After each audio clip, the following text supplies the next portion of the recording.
တန်ကျိန်တစ်ထောင်ရှုတဲ့တင်ပေါ်ကြီးတွေကို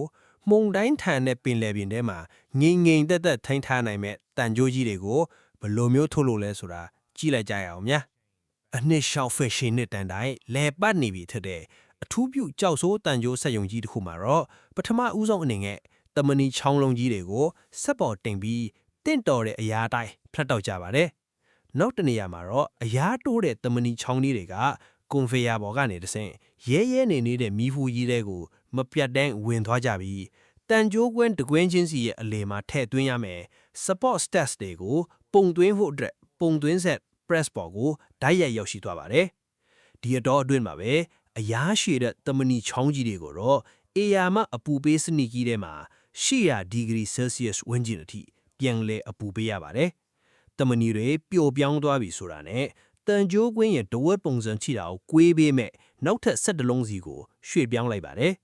အဲ့ဒီနောက်မှာတော့အလို့သမားတွေကအရင်ပြီးစီးထားတဲ့တန်ကြိုးအပိုင်အစကိုဆွဲယူပြီးကွင်းအသစ်ထဲကိုချိတ်ဆက်ပေးလိုက်ပြီးစက္ကန့်နဲ့ကြန့်ရှိနေတဲ့အစွန်းတစ်ဖက်ကိုပိတ်သွားအောင်ထပ်မံကွေးပေးလိုက်ပါတယ်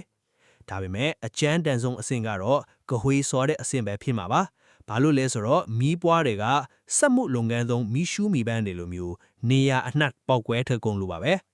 ကဟွေးစော်ထားတဲ့နေရာတစ်ဝိုက်ကပိုနေတဲ့တမနီတွေကိုဖျက်တောက်ဖယ်ရှားပေးတဲ့နောက်မှာတော့တန်ကြိုးကွင်းတွေက stat တဆင့်လက်လုပ်ငန်းစဉ်စီကိုဆက်လက်ထွက်ခွာလာပါပဲ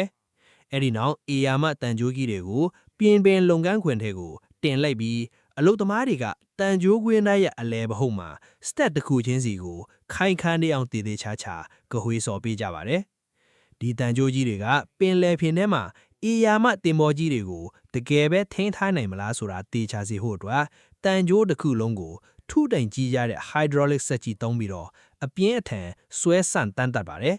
နောက်ဆုံးမှာတော့စစ်ဆေးမှုအလုံးအောင်မြင်သွားပြီဆိုရင်တန်ကြိုးကြီးတွေကိုကြည်ရဲတဲ့ဆန့်ကျင်စီတဲ့နစ်လိုက်ပြီးအဖြူရောင်ဆေးတုပ်တက်မှတ်ချက်အမှားအတိုင်းတွေတစိမ့်ရိုက်နစ်ပြီးတော့တင်းဘောနဲ့တည်ယူပို့ဆောင်ဖို့အတွက်ပြင်ဆင်လိုက်ကြပါတော့တယ်